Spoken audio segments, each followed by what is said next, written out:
So hello student, कैसे हो आप सब। स्वागत है आपका आपके अपने यूट्यूब चैनल स्टडी विथ आशु में। सो स्टूडेंट्स, इस वाली वीडियो में हम डेवलपमेंटल बायोलॉजी की सीरीज़ में हम मॉर्फोजेंस के बारे में बात करेंगे। ओके, जेनेटिक ग्रेडियंट क्या होता है, मॉर्फोजेंस, उसके बारे में थोड़ा डिटेल में बात करेंगे। Okay, so first of all morphogens होते क्या है, सिग्नलिंग मॉलिक्यूल्स होते हैं। ओके, सो कुछ पॉइंट्स है वो हमें ध्यान रखने होंगे, तो पॉइंट्स टू पॉइंट हम देखते जाएंगे। ओके, ताकि जल्दी आपको याद हो। ओके, एग्ज़ाम में CSIR नेट में आप भूले नहीं। सो सिग्नलिंग मॉलिक्यूल्स होते हैं। And the second thing is about morphogen, that is concentration dependent होता है वो। ओके, कंसंट्रेशन डिपेंडेंट कैसे होता है वो आगे हम देखेंगे, एंड अच्छे से आपको समझ में आ जाएगा कि कंसंट्रेशन डिपेंडेंट क्यों होता है। देखो, कंसंट्रेशन डिपेंडेंट इसलिए होता है बिकॉज ये एक सोर्स से सीक्रेट होते हैं। Okay, secret from a source. Okay, so source से सीक्रेट होते हैं।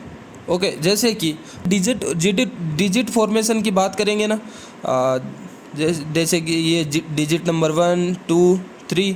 ओके, अंगुलियों की, तो वहाँ पे क्या होता है, सोनिक हेजहॉग एक्सप्रेस होता है और वो इधर की साइड से एक्सप्रेस होना शुरू होता है। आगे हम डिटेल में पढ़ेंगे इसको, लेकिन अभी मैं आपको बता रहा हूँ कि कंसंट्रेशन डिपेंडेंट क्यों होता है। तो यहाँ इस सोर्स से सीक्रेट होता है, तो यहाँ पे एकदम से सबसे ज़्यादा कंसंट्रेशन होगी। सो वो डिपेंड करेगा कि कौन सा डिजिट बनेगा। सो जहाँ पे सबसे ज़्यादा कंसंट्रेशन होगा वहाँ पे डिजिट नंबर 1 होगा, यहाँ पे उससे थोड़ा कम होगा वहाँ पे डिजिट नंबर 2 होगा।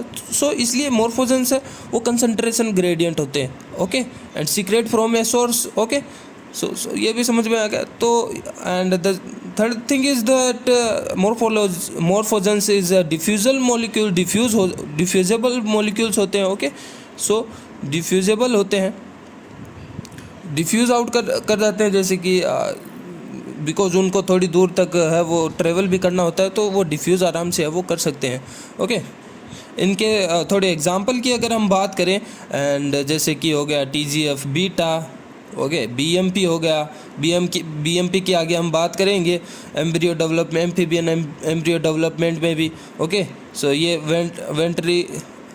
वेंट्रल वगैरह एक्सिस वगैरह का फॉर्मेशन में है वो हेल्प होता है। सोनिक हेजहॉग की हमने बात की डिजिट फॉर्मेशन में, RA यानी रेटिनिक एसिड।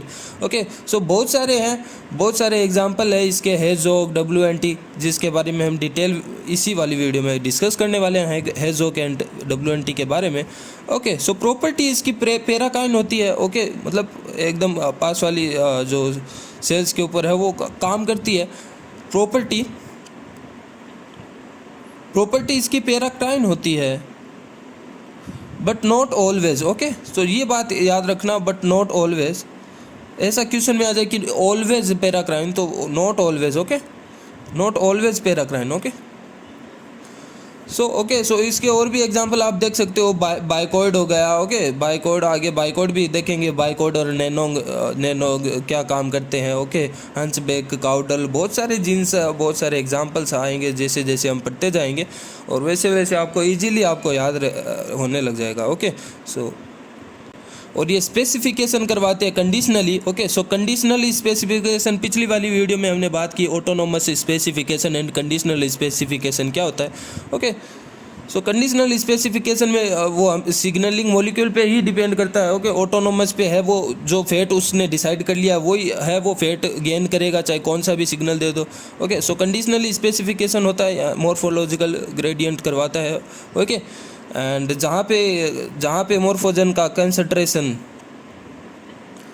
ज़्यादा होगा और वहाँ पे रिस्पॉन्स ज़्यादा होगा। ओके, रिस्पॉन्स है वो ज़्यादा होगा। ओके, ये बात आपको ध्यान रखनी है।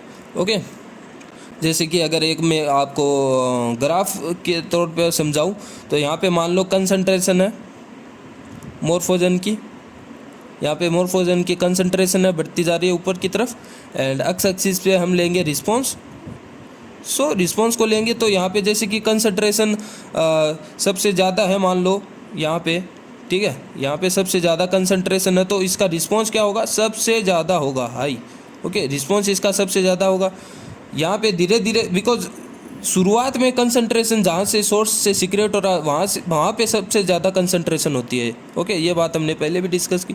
धीरे धीरे आगे जैसे सिग्नलिंग मॉलिक्यूल जाते हैं उनकी जो कंसंट्रेशन है वो भी कम होती जाती है। जैसे जैसे कंसंट्रेशन कम होगी उसका रिस्पॉन्स भी है वो मॉडरेट होगा। ओके, जैसे कि मॉडरेट होगा, यहाँ पे सिग्नलिंग मॉलिक्यूल एकदम ही कम हो गए तो यहाँ पे होगा लो रिस्पॉन्स। सिमिलरली हम फ्रेंच फ्लैग मॉडल भी हम देखते हैं। ओके,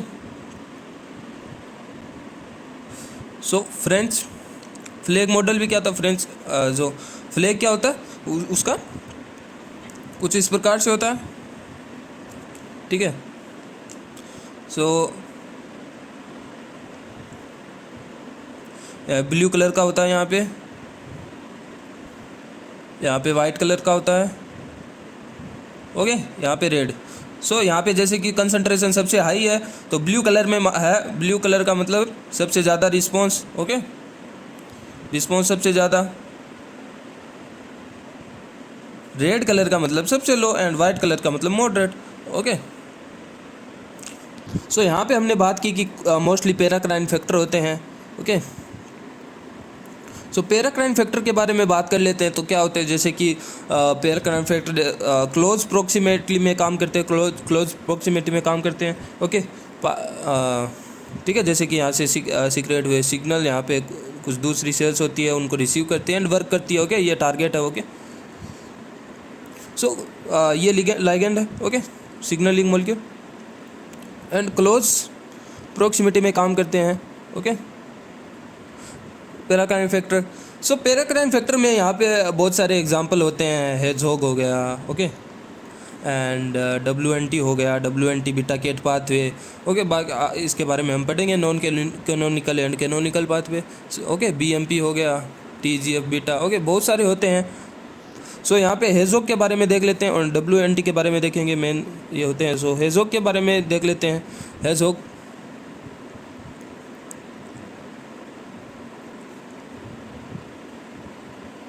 की सिग्नलिंग ही देख लेते हैं इस वाली वीडियो में। ओके, सो हेजहोग यहाँ पे सिग्नलिंग मॉलिक्यूल की तरफ से आएगा एंड यहाँ पे हमारे पास होगा पेज रिसेप्टर। ओके, और उसी के पास में ट्रांस मेम्ब्रेन एक प्रोटीन होगा, स्मूदन। ओके, सो स्मूदन एक प्रोटीन होगा, ट्रांस मेम्ब्रेन प्रोटीन कुछ इस तरह से। ओके, जो कि इनएक्टिव एंड एक्टिवेट होगा in the presence of hedgehog और इन ऑप्शन। ओके, सो जैसे कि सिग्नलिंग देखते हैं, दो केस बनते हैं यहाँ पे। एक तो केस होता है इन presence of hedgehog molecules and the second case is in absence of hedgehog molecule. Okay, जब हेजहोग मॉलिक्यूल होगा तब क्या होगा, जैसे कि ये एक सेल मेम्ब्रेन है, यहाँ पे इसका रिसेप्टर होता है। ओके, पेच रिसेप्टर जिसको बोलते हैं हम। सो यहाँ पे मान लो है वो हेजहोग मॉलिक्यूल आ गया। ओके, सो इसके पास में जैसे कि मैंने कहा यहाँ पे ट्रांस मेम्ब्रेन प्रोटीन स्मूदन होता है। ओके, स्मूदन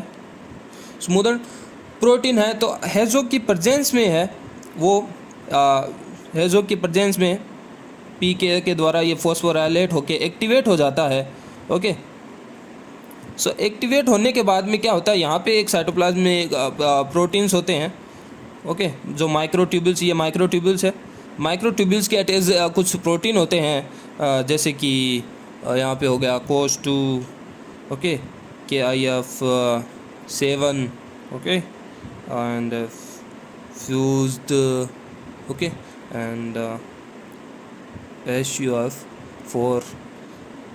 सो ये क्या करते हैं, जब ये इनएक्टिवेट होता है, जब हेजहोग नहीं होता है तो क्या होता है, जो अपना जो ट्रांसक्रिप्शन फैक्टर होता है, यहाँ पे प्रोटीन होता है जो कि आगे हमारे जो डिजायर्ड जीन में का हम ट्रांसक्रिप्शन कराने वाले हैं इस सिग्नलिंग से। सो वो कराता है CI, cubitus interruptus. Okay, CI molecule. So CI molecule को जब हेजहोग नहीं होता है तो हेजहोग नहीं होने वाली कंडीशन में क्या होता है।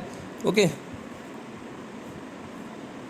सो जब हेजहोग नहीं होता है, ओके, सो ये स्मूदन प्रोटीन है, वो एक्टिवेट नहीं होगा, इनएक्टिवेट रहेगा। इनएक्टिवेट होने के कारण है वो डिग्रेड हो जाता है अपने आप। ओके, सो डिग्रेड होने के बाद में क्या होगा, सो ये डिग्रेड होने के बाद में ये जो रिफ्रेशर प्रोटीन्स होते हैं, जैसे कि हमने देखा COS2, okay, COS2 fused, KIF7, SUF4। सो ये अपने सी आई क्यूबिटस इंटरप्टस को है वो क्लीव कर देते हैं। ओके, सो ये कुछ इस प्रकार की शेप में है सी आई, तो इसको है वो कर देंगे क्लीव कर देंगे। ओके, क्लीव कर देंगे। सो क्लीव करके दो पार्ट में है वो कर देंगे इसको। सो सी आई, ये जो क्लीव्ड सी आई है वो करता है रिप्रेसर का काम इसी वाले डीएनए के ऊपर। ओके, सो न्यूक्लियस में ये जाके ओके, सो इसी वाले डीएनए पे रिप्रेसर का काम करेगा, रिप्रेसर का काम करेगा और आगे ट्रांसक्रिप्शन होने नहीं देगा। ठीक है, जब ये इनएक्टिवेट होगा और तो ये एक्टिवेट रह जाएंगे। ओके, लेकिन जब हेजोग होगा, स्मूदन एक्टिवेट होगा तो क्या होगा, इनको डिग्रेड कर देगा। ओके, सो डिग्रेड करने के बाद में क्या होगा, जो सी आई अपना है वो इसको है वो क्लीव, ये लोग है वो रिप्रेसर कर नहीं पाएंगे, क्लीव नहीं कर पाएंगे, तो ये यहाँ पे सीधा आके है वो एक्टिवेटर का काम करेगा और इस ट्रांसक्रिप्शन फैक्टर का काम करके इसको ट्रांसक्रिप्शन करा देगा। ओके, और डिज़ायर जो इसका ट्रांसलेशन होकर डिज़ायर प्रोडक्ट प्रोटीन हमारा बन जाएगा एंड आगे जो signalling, down string signalling and जो भी फंक्शन है वो इसका हो जाएगा। ओके, जो भी पोलैरिटी सेट करना होता है, जैसे कि इसका फंक्शन मेनली देखा जाता है पोलैरिटी डिसीजन में। ओके, फंक्शन पोलैरिटी सेट करने में होता है। ठीक है, कौन सा अंग कहाँ आएगा।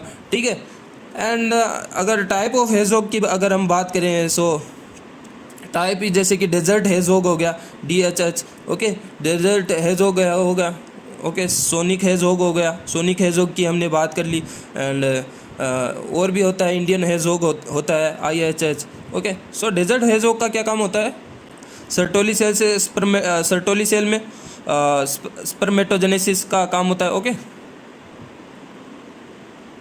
DHS का, डेजर्ट हेजोग का, सोनिक हेजोग का हमने बात किया, जैसे कि डिजिट फॉर्मेशन में भी इसका काम है और limb anterior and posterior axis formation में भी। ओके, आई जो आंख का स्पेसिफिकेशन देखेंगे, आई फील्ड स्पेसिफिकेशन में। ओके, सो बहुत सारे इसके काम है एज सोनिक हेजोग के। एंड इंडियन हेजोग की अगर हम बात करें, सो इसका बोन ग्रोथ में मेन पार्ट होता है, बोन ग्रोथ में। ओके, सो ये कुछ इसके फंक्शंस होते हैं। ओके, एक और इसमें एग्ज़ाम पॉइंट ऑफ व्यू से एक और इसमें है वो हेजोग वाले में है वो ध्यान में रखने वाली बात ये है कि जैसे कि ट्रांसक्रिप्शन एक्टिवेटर के बारे में हमने देखा, सो वो था सी आई क्यूबिटस इंटरप्टस था बिना क्लीव हुए। सो वो इनवर्टिब्रेट में होता है। ओके, इनवर्टिब्रेट में होता है, लेकिन वर्टिब्रेट में इसका ही सिमिलर प्रोटीन्स होता है, GLI बोलते हैं उसको। ओके, वर्टिब्रेट में उसको GLI बोलते हैं।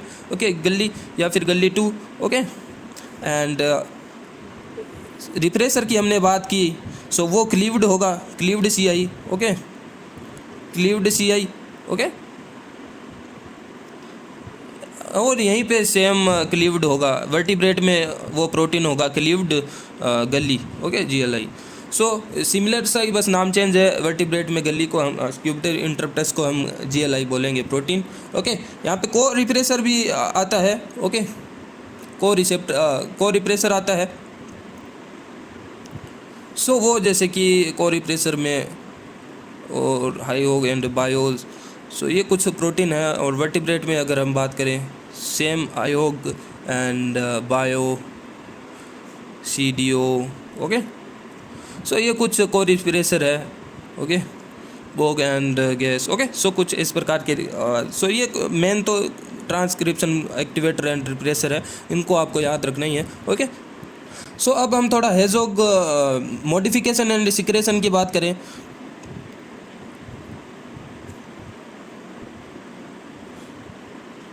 ओके, सो हेजोग तो सीक्रेट होने से पहले उसमें तो थोड़ा मॉडिफिकेशन होता है, उसमें थोड़ा cholesterol and PA palmitic acid. Okay, palmitic acid है वो ऐड होते हैं। ओके, ऐड होते हैं बिफोर सिक्रेशन। ओके,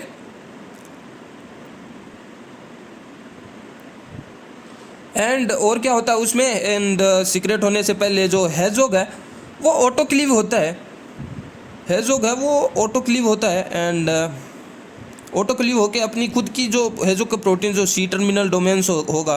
ओके, सो उस पे है वो कट मारेगा। ओके, सो C टर्मिनल को डिग्रेड करेगा सिक्रेशन से पहले, एंड देन बाद में उसका सिक्रेशन होगा, secretion via vesicle fuse exocytosis. Okay, vesicle mediated exocytosis और विथ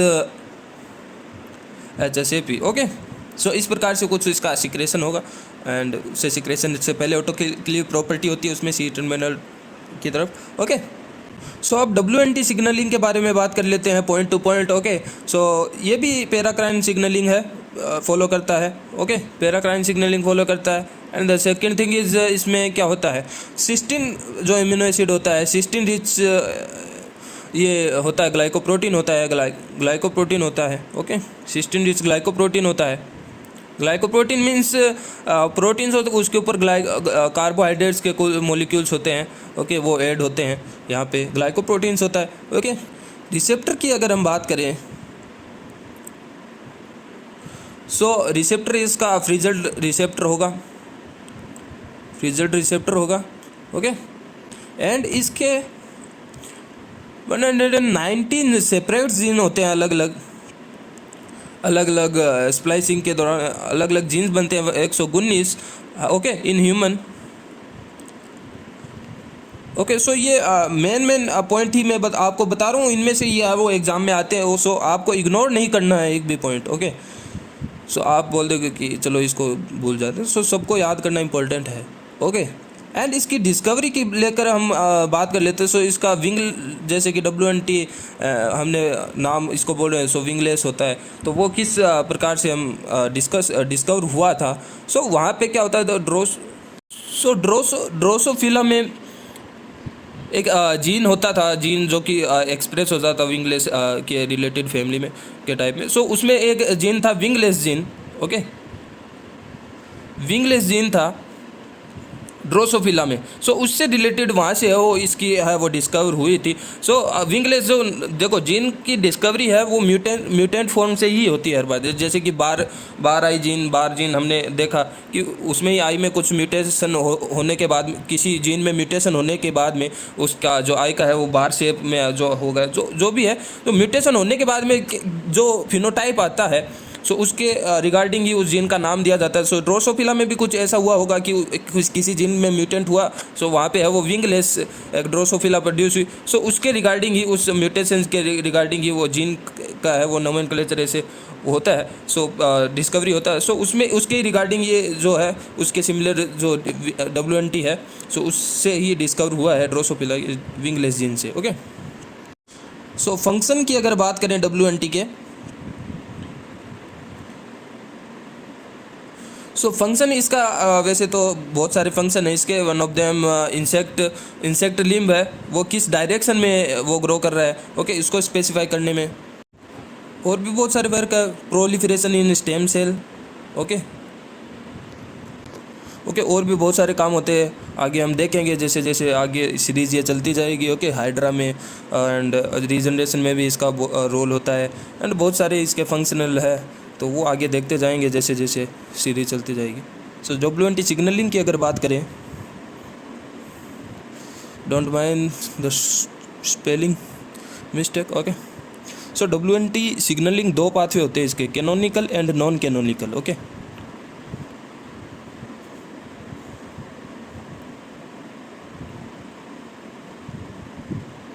सो कैनोनिकल पाथवे में बीटा कैट इन्वॉल्व होता है, बीटा कैटेनिन मॉलिक्यूल्स होता है साइटोप्लाज्म में, उसकी डाउन स्ट्रिंग सिग्नलिंग आगे देखेंगे हम। Okay, so beta cat dependent होता है कैनोनिकल में, नॉन कैनोनिकल में बीटा कैट नहीं होगा। ओके, बीटा कैट मॉलिक्यूल नहीं होगा, सो बीटा कैट इंडिपेंडेंट होगा। Okay, beta catenin independent. Okay, so canonical में बीटा कैट इन्वॉल्व होगा डेवलपमेंट में। ओके, जो कि ट्रांसक्रिप्शन फैक्टर है। ओके, आगे हम देखेंगे इसकी सिग्नलिंग। सो डेवलपमेंट की अगर हम बात करें कैनोनिकल पाथवे में, जिसका WNT बीटा कैट पाथवे होता है। ओके, सो वो डेवलपमेंट, ओवरऑल डेवलपमेंट में आगे भी हम देखेंगे, लिम्ब डेवलपमेंट, एम्ब्रियो डेवलपमेंट में इसका बहुत ही ज़्यादा है वो फंक्शन, इसमें ही है वो रहता है। Okay, so beta cat independent जो कि नॉन कैनोनिकल है, सो इसके बारे में देखते हैं। तो इसमें जैसे कि फर्स्ट फंक्शन हो गया सेल शेप, साइज और सेल मोटेलिटी को कंट्रोल करने में। ओके, सो सेल शेप, सेल मोटेलिटी में। Okay, mortality and calcium release कराने में। ओके, सो कैल्शियम +2 रिलीज़ कराने में। ओके, सो अब हम बात करते हैं फर्स्ट कैनोनिकल पाथवे के बारे में। ओके, अब ओके, सो इसमें जैसे कि ये एक सेल मेम्ब्रेन है। ओके, सो यहाँ पे फ्रीजल रिसेप्टर हमने पहले भी बात की, यहाँ पे फ्रीजल रिसेप्टर होता है। ओके, सो ये फ्रीजल रिसेप्टर है, ट्रांस मेम्ब्रेन रिसेप्टर होता है। ओके, और यहाँ पे इस पे है वो, यहाँ पे इसके साथ में यहाँ पे एक प्रोटीन रहता है अटैच। ओके, डिसीव्ड इसको हम बोलते हैं। ओके, डिसीव्ड, ओके, DISS भी बोल सकते हैं in short, dis. Okay, and यहाँ पे एक इसका को रिसेप्टर इसके साथ में रहता है, को रिसेप्टर LRP। ओके, LRP5 या LRP6। ओके, LRP5 या 6। सो यहाँ पे को रिसेप्टर है वो इसके साथ में है, वो पास में रहता है। LGR, एक LGR होता है। ओके, एक LGR, ये को रिसेप्टर रहता है। ठीक है, अब क्या होगा, जैसे कि WNT एब्सेंट है, मान लो फर्स्ट कंडीशन होगी कि ओके WNT नहीं हो तो क्या होगा। सो तो क्या होगा, अब जब यहाँ पे WNT होगा ही नहीं, ओके, सो ये रिसेप्टर इनएक्टिवेट रहेगा, ये भी इनएक्टिवेट रहेगा। ओके, सो क्या होगा, यहाँ पे ये एक प्रोटीन कॉम्प्लेक्स है मेन, तो इसका GSK, आपको इसका नाम याद रखना होगा। ओके, इस सिग्नलिंग का रिप्रेसर है ये। ओके, सो ये GSK ऑक्सिन CK1, सो ये कॉम्प्लेक्स है, ये बीटा कैटेनिन अपना प्रोटीन है। ओके, सो इसको है वो ट्रैप करके रखते हैं, एंड यहाँ पे है इसको जैसे कि फॉस्फोराइलेट कर देंगे। ओके, फॉस्फोरेट ऐड कर देंगे, एंड देन उसके ऊपर है वो यूबिक्विटिन ऐड कर देंगे। ओके, देन उसके ऊपर यूबिक्विटिन की चेन ऐड कर देंगे, एंड देन उसको 26 प्रोटियोसोम मीडिएटेड इसका डिग्रेडेशन कर देंगे। ओके, सो इसको देन डिग्रेड कर देंगे। ओके, सो डिग्रेड करने से बीटा केट है वो न्यूक्लियस के अंदर नहीं जा पाएगा, और अपना जो डिज़ायर्ड जीन है उसका ट्रांसक्रिप्शन है वो नहीं करा पाएगा। ओके, सो इसके आगे सिग्नलिंग नहीं होगी। लेकिन अब दूसरा केस बनता है जब WNT प्रेजेंट हो। ओके, सो WNT जब होगा तो क्या होगा, सो जब WNT अगर हमारे पास होगा, अवेलेबल होगा, ओके, सो वो उसके रिसेप्टर के साथ में अटैच होगा। ओके, एंड उसका LRP ये को रिसेप्टर है, एंड यहाँ पे R स्पॉन्टेज अटैच हो जाएगा। तो कुल मिला के ये रिसेप्टर है, फ्रीजल्ड रिसेप्टर। ओके, सो ये एक्टिव हो जाएगा, इसके कारण है वो डिसेबल्ड है, इसको एक्टिव हो जाएगा। तो ये प्रोटीन है, सो ये क्या करेगा, ऑक्सिन को और ये अपने साथ अटैच करके इनएक्टिवेट कर देता है। और GSK मेन, तो GSK जो कि रिप्रेसर था, जो कि एक्टिवेट होकर उसके ऊपर बीटा केट को डिग्रेड करवा रहा था। सो जब WNT होगा तो जब GSK को रिप्रेस कर लिया जाएगा, GSK जब रिप्रेस हो जाएगा, ये को पूरा कॉम्प्लेक्स ही रिप्रेस हो जाएगा, CK ऑक्सिन। ओके, सो यहाँ पे है वो बीटा केट है वो फ्री हो जाएगा। ओके, उसके ऊपर न तो कोई फॉस्फोराइलेट ऐड करेगा, न कोई यूबिक्विटिन ऐड करेगा। ओके, सो वो देन बाद में है वो चला जाएगा अपना न्यूक्लियस के अंदर। ओके, न्यूक्लियस के अंदर जाके वो अपना जो डिज़ायर DNA है उसका ट्रांसक्रिप्शन फैक्टर होता ही है, उसके ऊपर अटैच होके उसका ट्रांसक्रिप्शन करा के उसका जो भी फंक्शन है वो गेन कर लेता है। ओके, सो ये कुछ इस प्रकार से वो सिग्नलिंग इसकी होती है। अब सेकंड अगर हम बात कर ले नॉन कैनोनिकल पाथवे की। ओके, सो इसमें क्या होगा, ये जैसे कि फ्रीजल रिसेप्टर, F2 रिसेप्टर इसको बोलते हैं नॉन कैनोनिकल पाथवे में। ओके, सो अगर जैसे कि WNT अवेलेबल है मान लो, okay, in presence of WNT। Okay, so क्या होगा, रिसेप्टर के साथ में वो अटैच हो जाएगा, और ये डिसीव्ड ये प्रोटीन इसके साथ में होता है रिसेप्टर के साथ में। सो डिसएसोसिएटेड कुछ एक प्रोटीन होता है DM1। ठीक है, DM1 ये प्रोटीन होता है, तो ये इसके WNT की अवेलेबिलिटी में इसके साथ में अटैच होके ये भी एक्टिवेट हो जाता है। ओके, डिस प्रोटीन है वो इसको अटैच कर देगा, एक्टिवेट कर देगा। ओके, सो ये आगे डाउन स्ट्रीम सिग्नलिंग होके ये आगे रो प्रोटीन होता है, रो रे प्रोटीन्स होते हैं, आप सभी को पता है। सो रो फैक्टर को एक्टिवेट कर देते हैं। ओके, रो फैक्टर को एक्टिवेट करके, रो फैक्टर है वो ROC के प्रोटीन को है। ओके, इसको एक्टिवेट करता है, और ये आगे जाके है वो आप सभी को पता ही है, रोक वाली सिग्नलिंग में क्या होता है, मूवमेंट, सेल मूवमेंट वगैरह को। ओके, सेल मूवमेंट हो गया, उसको कंट्रोल करना। ओके, सो सेल मूवमेंट वाया कैसे, जैसे कि साइटोस्केलेटन अपना एक्टिन रीअरेंजमेंट टाइप में। सो जैसे कि वाया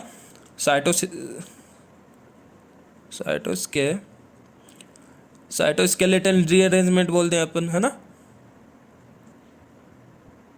रीअरेंजमेंट या फिर रीऑर्गेनाइजिंग साइटोस्केलेटन को करके वो सेल का मूवमेंट को है वो कंट्रोल है वो इस प्रकार से वो करते हैं।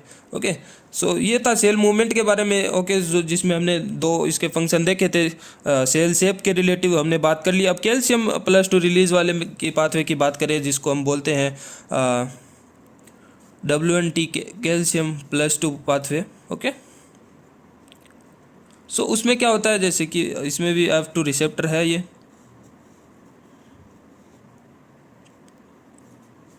ओके, एंड यहाँ पे WNT की प्रेजेंस में ही हम बात कर रहे हैं।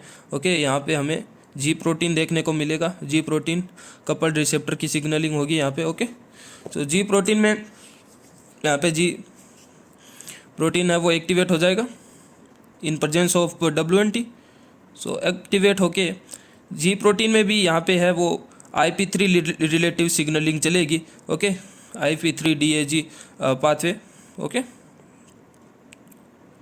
सो यहाँ पे है वो DAG जो कि मेम्ब्रेन एसोसिएटेड प्रोटीन ही होता है। ओके, तो यहाँ पे है वो PIP2 IP3 है वो ये इनोसिटेट फोस्फो इनोसिटेट जो प्रोटीन होता है। ओके, सो वो यहाँ पे है वो कट लग जाएगा। यहाँ पे एक फोस्फोलाइपेज सी करके है वो ये G प्रोटीन सिग्नलिंग से एक प्रोटीन एक्टिवेट होके इसका कट लगा के IP3 को फ्री कर देगा अलग और DAG को अलग करके। सो इस वाले पाथवे से ये डाउनस्ट्रीम सिग्नलिंग चलती है। तो ओके, सो IP3 आप सभी को पता है IP3 है वो कैल्शियम प्लस टू रिलीज करवाता ही है। Okay, so calcium plus to ER से है वो ER से रिलीज करवा दिया इसने IP3 ने। ओके, सो इस प्रकार से कुछ ये सिग्नलिंग चलती है WNT calcium plus to related pathway. Okay, DAG का अलग काम रहता है, यहाँ पे पोटेशियम चैनल को हो गया ओपन कराना हो गया टाइप में। ओके, लेकिन IP3 का हम सभी को पता है कैल्शियम आयन को है वो रिलीज कराना होता है। ओके, कैल्शियम प्लस टू को। अब WNT में भी जैसे कि हमने एजोग में देखा था, यहाँ पे कोलेस्ट्रॉल वगैरह है वो पाल्मिटिक एसिड है वो वहाँ पे ऐड हो रहा था फंक्शन से पहले उसके। सो WNT में भी है वो कुछ इस प्रकार से है वो हमें एक देखने को मिलता है। यहाँ पे है वो इंटरेक्ट करते हैं WNT प्रोटीन के साथ में glypican. Okay, and palmitic acid lipid. Okay, palmitic acid lipid. So ये कुछ है वो इसके साथ में ऐड होते हैं, उसके बाद में ये फंक्शन करते हैं। एंड यहाँ पे नेगेटिव इनहिबिशन देखने को मिलता है WNT का। वो कैसे देखने को मिलता है कि WNT जैसे कि इसका फंक्शन पूरा हो गया, तो फंक्शन पूरा होने के बाद में ये एक नोटम प्रोटीन होता है, नोटम प्रोटीन या एंजाइम मान लो। ओके, सो उसको है वो एक्टिवेट कर देता है। और ये क्या काम करता है, नोटम है वो इन्हीं ये ग्लाइपिकैन पाल्मिटिक एसिड वगैरह को है वो रिमूव करवा देते हैं। ओके, इससे WNT से रिमूव कराने से क्या होगा, WNT खुद वर्कलेस हो जाएगा, फंक्शन लेस हो जाएगा। WNT को रिप्रेस कर देता है एक तरीके से। ओके, ये नोटम। ओके, जिसको खुद WNT ही एक्टिवेट करा रहा है। ओके, सो इतना था इस वाली वीडियो में। तो मैंने कोशिश पूरी की थी कि वीडियो छोटी बने, लेकिन हमने शुरू से बात की थी पैराक्राइन फैक्टर, जो मॉर्फोलॉजिकल ग्रेडियंट क्या होता है, मॉर्फोजेंस क्या होते हैं। ओके, सो शुरू से लेके एक बात जैसे हम कहते हैं कि 12वीं के लेवल से हमने JRF के लेवल की हम बात करते हैं तो थोड़ा टाइम तो लग ही जाता है। ओके, सो इसलिए सॉरी फॉर थोड़ा लॉन्ग वीडियो हो गया। ओके, तो वीडियो अगर पसंद आई है तो आप चैनल को सब्सक्राइब कर सकते हो, वीडियो को लाइक कर सकते हो। Okay, bye bye.